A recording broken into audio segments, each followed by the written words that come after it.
Welcome to our project video. So today we are going to discuss about our project, the neuroimaging findings using facial emotion processing. This project is guided by our Professor Chintan Bhatt and Ayushi Chaudhary, and it is prepared by Kirtan Chawda, that is me, Nisak Patel and Kalin Charda.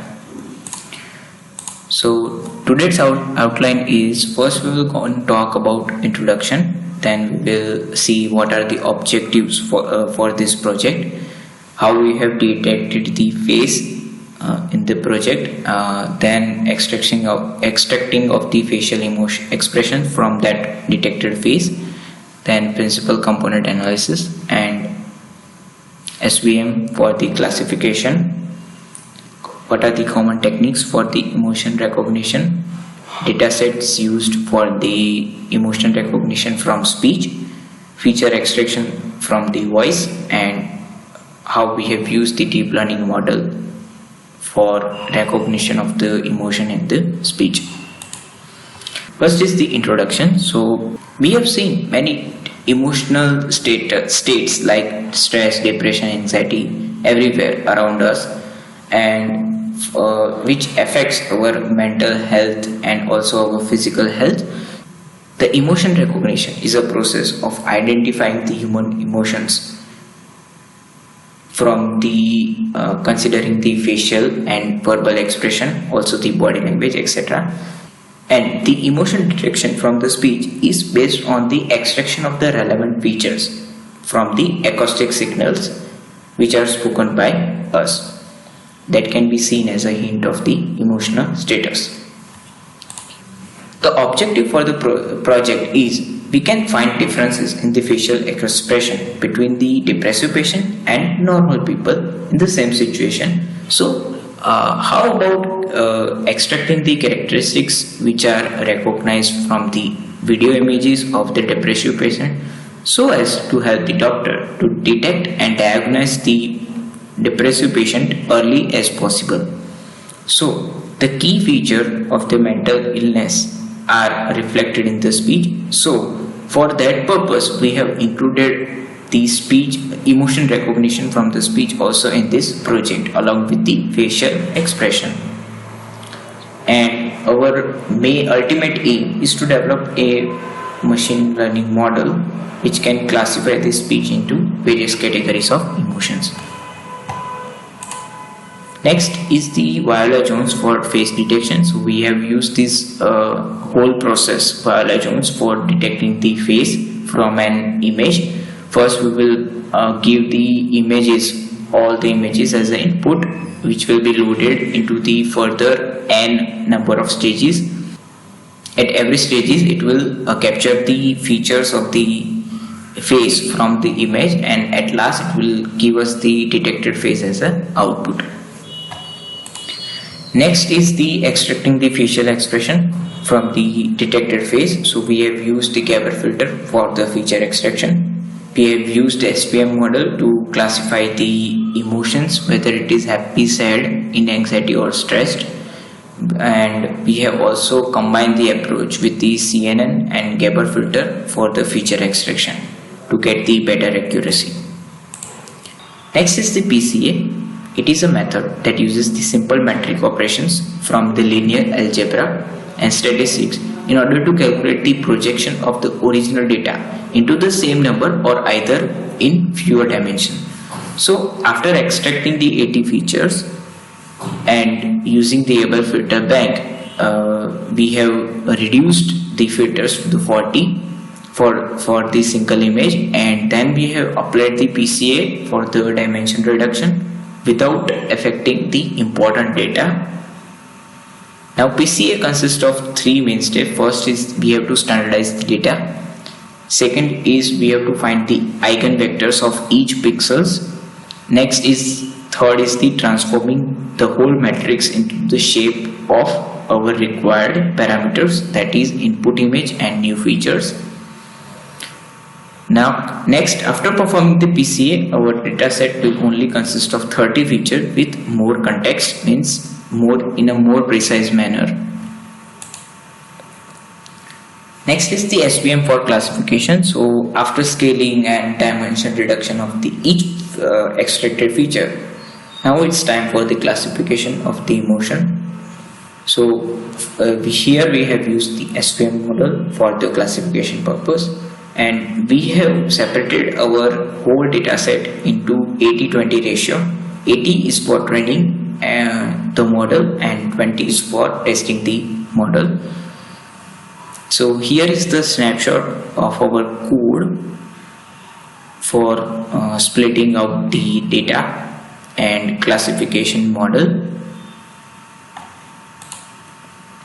So by applying the SVM, we have gained the accuracy of 62% as it is shown in the snapshot.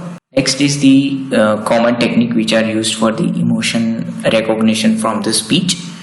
So first is the input. We will have the audio files in the wave format. Next is the feature extraction phase, which will extract the pitch, speech energy, MFCC and MEL frequency from all the audio files which are given as input. Next stage is the classification. So for classification, there are various classification algorithm, but in that we have gone with the approach of deep learning, that is CNN, for this project. And after giving all these parameters input to our CNN model will process and give us the different emotion as an output to which the audio files belong. These are the data sets which are used in the emotion recognition from the speech. RevDes, Sabi, DAS and Grammar-D all contain some of the limited number of audio files having some of the male actors, some of the female actors, and with the various emotions like calm, happy, sad, angry, fearful, surprise and disgust. All the details are listed here. Next is the feature extraction process. So we have used the Librosa library of the Python to process and extract the feature from the audio files, and with this we are extracting the MFCC, which is a feature widely used in the automatic speech and speaker recognition. MFCC of a signal is nothing but are a small set of features which is usually about 10 to 20, which concisely describe the overall shape of the spectral envelope, as we can see in the image. Left one is the MEL spectrogram and right one is the MFCC spectrogram of audio file. So using the deep learning, first we have done the pre-processing. Initially all the audio files are cropped to the same length so that our model doesn't deviates from its process. Then we have extracted the MEL and MFCC spectrogram from the Librosa library, and those spectrograms generated were given as an input to our CNN model. Next is the architecture. So basically CNN model consists of several convolutional layers which are followed by a dense layer and a softmax layer.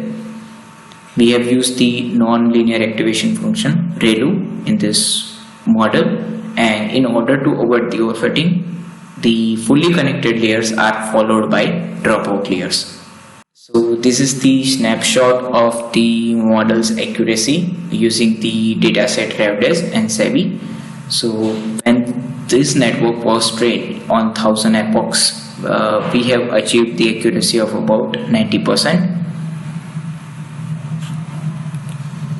Next is the demo of my own recorded speech.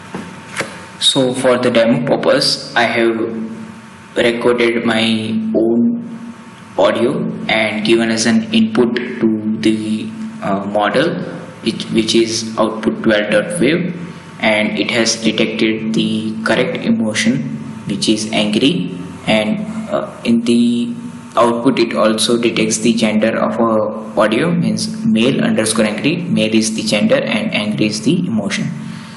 So here is the my recorded voice. Next is the data augmentation technique. So As we have seen in the data set described, we have seen there are limited numbers of audio files, so that it is not sufficient for our model to train and give us the accurate result. So we have used data augmentation techniques, in which we can create a new synthetic data samples by adding some small perturbations on our initial training set.